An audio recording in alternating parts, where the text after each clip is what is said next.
ค่อยๆขึ้นพอแล้ว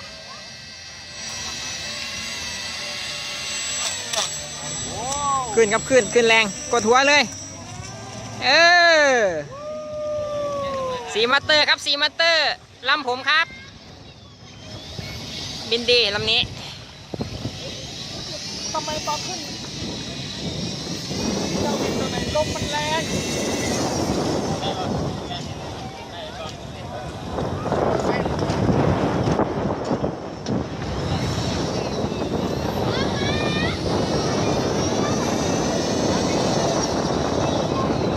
ลงบนแล้วนะครับ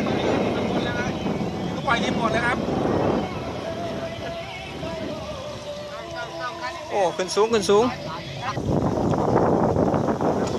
นะ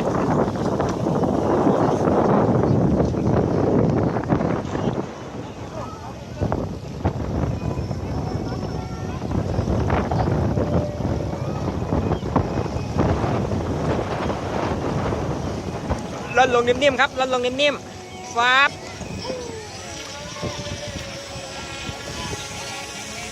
โอเคเยี่ยมครับเยี่ยม